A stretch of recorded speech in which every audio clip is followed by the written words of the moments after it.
Hello and welcome to Best Books, an Orchard Hill Church podcast that helps you choose your next book. I'm your host, Jonathan Thede. With me today is a familiar face around Orchard Hill Church. Please welcome to the show for episode 25, Joe Fike. Joe, how's it going? Going well, thanks. Thanks for having me. Yeah, no problem. In the past few years that I've been here, I hope you don't mind. I think of you almost like Orchard Hill's historian. I feel like anytime someone asks questions about, I don't want to call it the old days, but when the church is getting started, I feel like they're like, "Hey Joe, is that right?"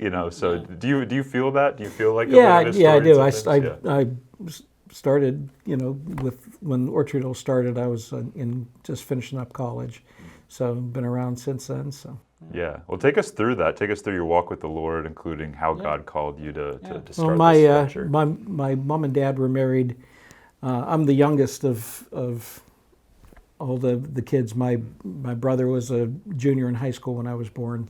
My sister's 11 years older, and so I'm the youngest, and I have a lot of older cousins. Sure. And my mom and dad were married in June of 1944, so just a few weeks after D-Day in World War II.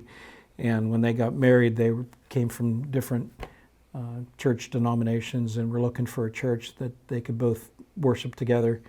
And so they found a little church in Swickley, Pennsylvania called St. Stephen's, which is the church that eventually, years later would go on to plant Orchard Hill.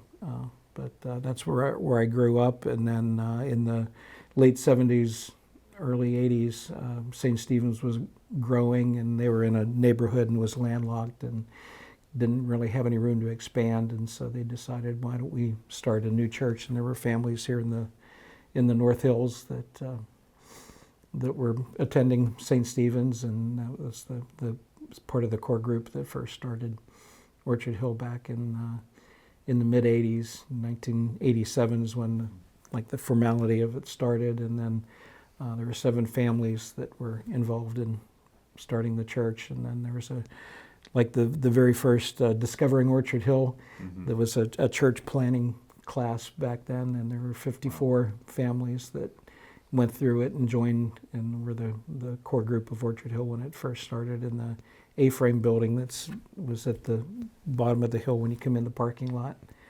And that opened in 1989. So. Well, what was St. Stephen's like? I didn't realize that you had quite a bit of history there growing up. Yeah, it was a typical traditional church back in the 40s and 50s and 60s, and then I guess in the mid 1960s there was this young buck that came in that kind of looked like one of the Beatles. And if you're from the Pittsburgh area, you know the name John Guest. He was at St. Stephen's for many years, and then at Christ Church Grove Farm. But really just started, really the church started to grow under his leadership. And wow, yeah. Was there ever a time, in getting the church started where you felt like, maybe not you personally, or there just a time of uneasiness or thinking, oh, maybe this isn't to be? I don't know. There wasn't really churches weren't doing contemporary services back then, so it was just more of a traditional church, and then different churches had their own flavor and their own style of worship. And then in the mid 80s it started with contemporary Christian music starting to grow, and that's when the whole contemporary movement kind of started, mostly in California area, but then trickled over into throughout the country. And so at St. Stephen's they started doing a contemporary service on Sunday evenings, and that was part of the group that was started Orchard Hill too, along with we used to do a Christian happy hour. It started at Station Square downtown, and then from there moved on to the Gateway Clipper fleet, the boat fleet that is in Pittsburgh, and we had a Christian cruise on there where we had a band called the 101 Band. It was based on Christianity 101. Gotcha. So it would be some contemporary Christian music and some popular music at the time that people recognized, and I was part of that band, and we played, and our pastor at the time gave a 15-20 minute little message in the middle of that, and just trying to attract folks to hearing the gospel. So, Yeah, totally. Well, what was it about the opportunity of starting Orchard Hill that got you excited, that made you want to be a part of it? Yeah, I went to school for music and had planned on becoming a music teacher, and so played in several different bands during that time, and just doing the contemporary service and being part of that band just really got me more interested in it. And then when the roots of Orchard Hill first started, of being part of that, it just was really interesting. And then I had graduated and was looking for a teaching job and applied all over the place and wasn't really finding anything, was doing some substitute teaching. And when it was certain that the church was going to start, they had asked if I would be interested in being part of the staff and being, music director. And so that was a Thursday afternoon in the parking lot at St. Stephen's, and Friday morning I got a call from one of the school districts I'd applied for, and said there was an opening for a music position. And I said, well, I just took a job yesterday, just last night. So that's kind of how that I'm glad we got started you first, in right? God's timing. Yeah, So. Wonderful. Well, I know that your daughter is doing something similar to you. She's serving at a church of music. Was that something in your family growing up? Like, was music a big part of your parents' life? Your my siblings' life? mom sang, and that was one of the reasons she was looking for a church. She wanted to be part of a choir. The church she grew up in didn't really have a choir, and my dad's church, they had a really good organist, but the choir wasn't very good. And so they had found St. Stephen's that had a really good music program at that point, and so she got to be part of the choir. My dad played a little bit. He played saxophone in high school and played some piano, and had a real diverse record collection. So anything from, music of movie soundtracks and just all kind of different music artists. It was just a real diverse background of music, and so grew up with music in the house. My older sister, took piano lessons, and so I started. She would practice, and I would sit down and try to plunk out what she had just played, and so that's kind of when I first started taking piano lessons when I was 6 years old. After, determining, I guess I have an ear for music and can maybe do something with it. So. Sure, and here we are today. Yeah. A lot of people around the church know you, so this might be a difficult question, but I like to ask you, what is something that most people don't know about you? Well, when I was in high school and college, I worked at a funeral home. Really? Yeah, so my neighbor just about a block and a half away owned a funeral home, so it started out when I was in 14 or so, cutting the grass and washing cars and things like that. And then as I needed money for college, started working there, holding the door for people as they came in and driving the hearse. And I got pretty good at parallel parking a hearse in the little, oh my goodness, I little can't streets imagine. of Ambridge. But it was, and so I had worked there part-time through, as well as doing some substitute teaching before I started at Orchard Hill. Yeah, well, wonderful. Well, thanks again for coming on today. Joe and I will be discussing a really interesting book, The Simple Faith of Mr. Rogers, by a woman who knew him very well, Amy Hollingsworth. This book gives insight into his spiritual life and what we can take from just a life well lived. So maybe my first question just about the book is why did you choose this book? Well, I picked it up as something we were going on vacation, and just seemed like a good summer read. I grew up watching Mr. Rogers at that, when he first started becoming popular and educational and public television. That was kind of Mr. Rogers and Sesame Street and Electric Company had all kind of started at that same time. And even when I was in elementary school, it was always a joy to see, they would roll the big TV in the cart into the classroom, and we get to, spend some time watching, either Sesame Street or Electric Company, and then Mr. Rogers. A lot of his lessons too. They would help tie that in, so that was part of that growing up. My kids, growing up, they kind of knew who Mr. Rogers was, but they weren't. It was kind of really slow paced, for them. It was more Blue's Clues and the Wiggles and everything when they were growing up, and that was, you know, to really get their attention. And Mr. Rogers was kind of boring as far as they were concerned, but they knew who he was. And then later on, we had gone to see the Tom Hanks movie with Beautiful Day in the Neighborhood, and just got a little bit more insight into him and his life. But I just picked that up one summer when we were going on vacation, and it's something to read, and it really it spoke to me partly just because of his mission as a Christian and going into ministry. He was an ordained minister, and some of the parallels that I saw of just Orchard Hill in its early days and the methods of doing church in a different way, and Yeah, wonderful. Well, I upon reading what I read of the book, I think you walk away with something.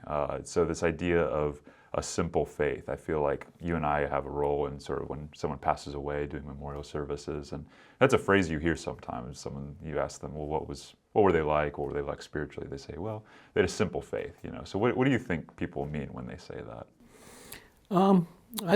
One of the quotes in the book, after Mr. Rogers had passed away, and the news reporters were starting stories about him and his life, they said that, you know, he never really mentioned God and never, you know, spoke about his faith, but in doing that he spoke a lot about his faith, just in his day-to-day life and the way he his approach to reaching children, and you know.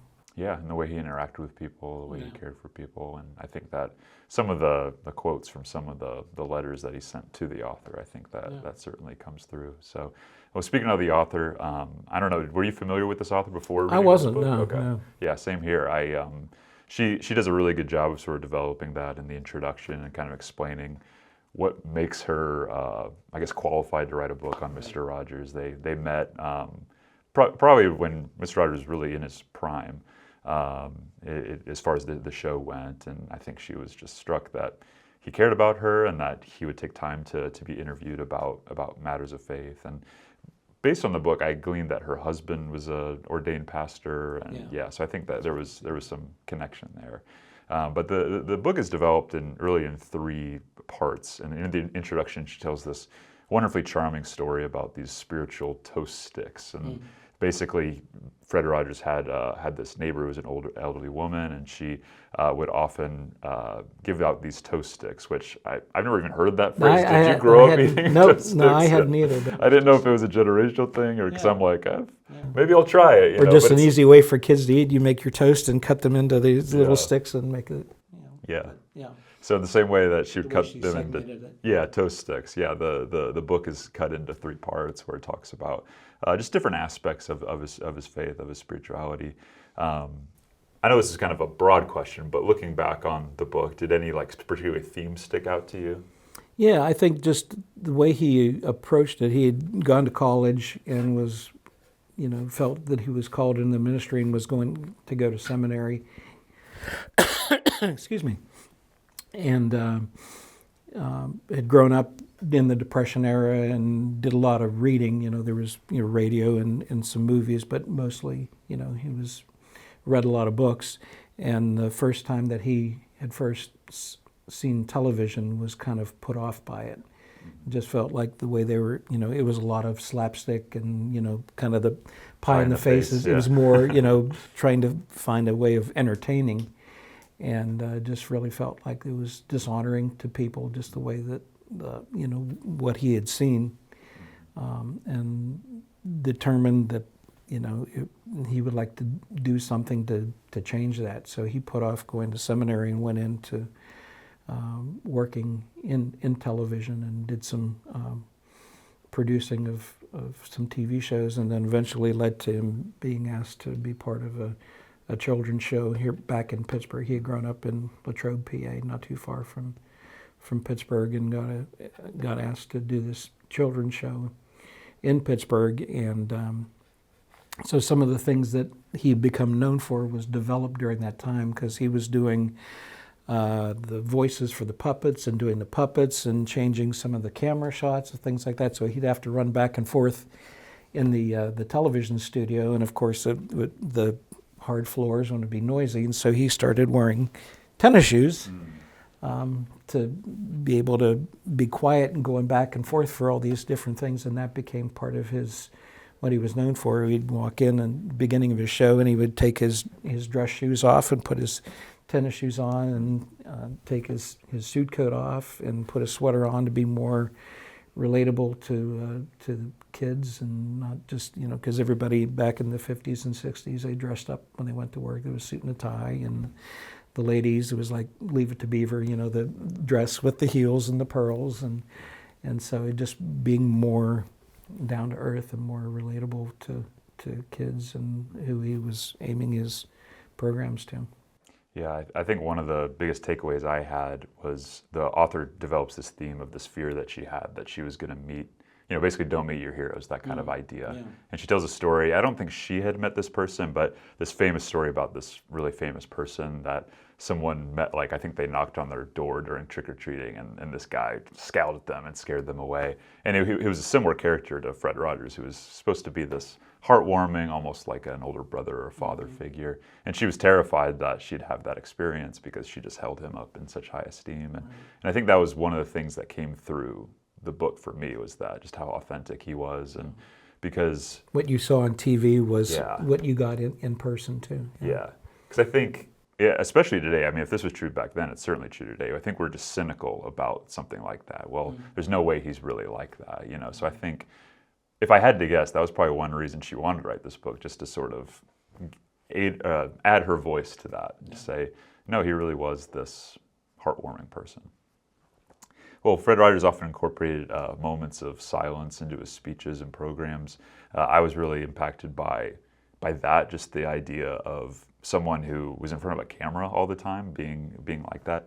How does this practice reflect his spiritual beliefs, and how do you think we can put this into practice while serving at really what is a fast-paced sort of church? Yeah, I think that's the thing. We're in such a fast-paced society now, with media and with social media, and just everybody's on tweeting and posting things so quickly, and not really taking time to think through things before it gets out to everybody. And just I think just being methodical, and actually, I think it's goes back to the being quick to listen and slow to speak and slow to become angry.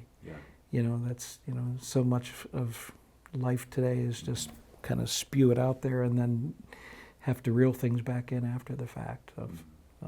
So I think he was teaching that what he in the core of his beliefs to other people, of not to just go out and say everything that broadly and then have to try to recall your words later.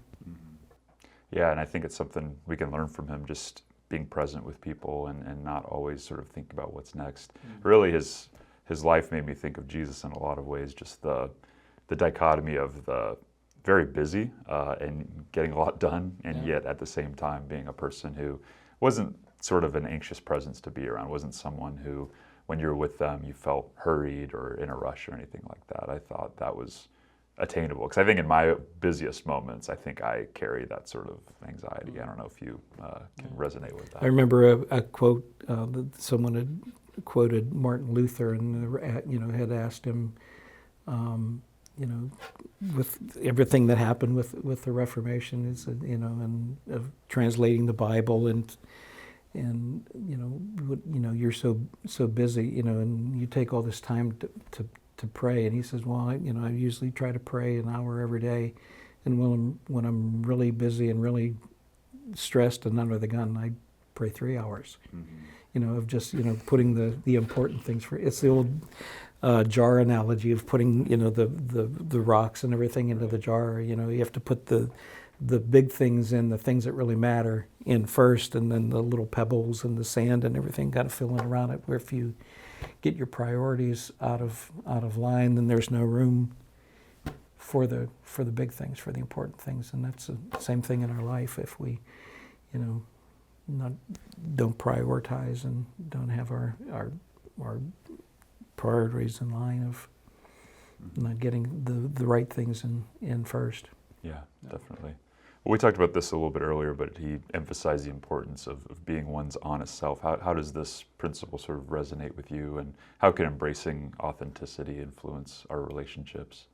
Well, I think just, especially with the church today, with televangelism and so much that people are really cynical about Christianity and about church, and just of the ability to be yourself and to let your faith show through in ways of making a difference that way. Mm-hmm. Yeah, and I think, probably even more than in Roger's day, our culture has leaned more and more into a culture of vulnerability, and of people are kind of cynical about you until you sort of show them who you are and show them that you do struggle and that you do have faults and failings. And so that was something that I thought was really inspiring about him, is that even in his show from time to time, he was always, if he was going on a sort of a monologue to the children, he was just big on that, and just saying, it's sometimes I get angry, sometimes these things that you're like, I've never seen you angry, that was surprising to me. But he this charming little section of one of the chapters where he told the author that when he's angry,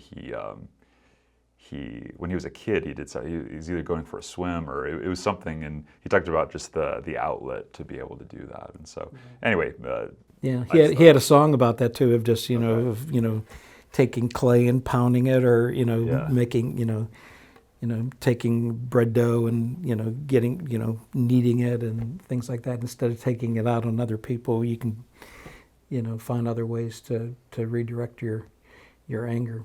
Mm-hmm. Yeah. Well, it's nearly impossible to talk about Fred Rogers without this concept of neighbor, right? Who is my neighbor? Yeah. He calling people his neighbors. So in the book, he talked about, he defined neighbor as whoever you happen to be with at the moment. So how do you think this definition challenges or affirms our understanding of community and compassion? Yeah. Well, especially in today's world, there's so much stuff that's just out on the internet and on social media, and of just even though that you don't always agree with someone, you can still have a intelligent conversation. You don't have to make sure that it's your point that's right and they're wrong. Of just being able to have a social intercourse of good ideas, whether you agree with them or not. Mm-hmm. Yeah, and of course that comes back to Christ and the Good Samaritan parable, just this idea of we naturally draw these lines of us versus them, and if that was true back then, to your point, how much more true is that today? And just to say, I even think about that with interacting with complete strangers online. It's so easy just to, if you disagree with something someone says on on Reddit or like an internet forum or social media even, it can be so easy to sort of, not consciously, but to dehumanize them in some way and think, right. not even thinking through, oh, someone's going to be receiving this harsh reaction, this harsh comment. Yeah. So, well, I think it's helpful to say, this book was very helpful to me, but who do you think this book is for? Like, when the author was writing this book, who do you think she had in mind? I think it's applicable to just about anybody. There were so many things that he had done, little things that kind of go unnoticed and wasn't just part of what he was trying to convey in his show. Early in his television time, he had gone before Congress and petitioning for money for public television, and just really made a point of this is important, and there's so many things in TV and in movies and entertainment that get the forefront and get the light, but these things are important too. And he just was really, he won the guy over who was moderating that, and was really one of these real hard-nosed guys that wasn't going to send any money to something like that, and he laid it out, and he was said, well, you've got your money.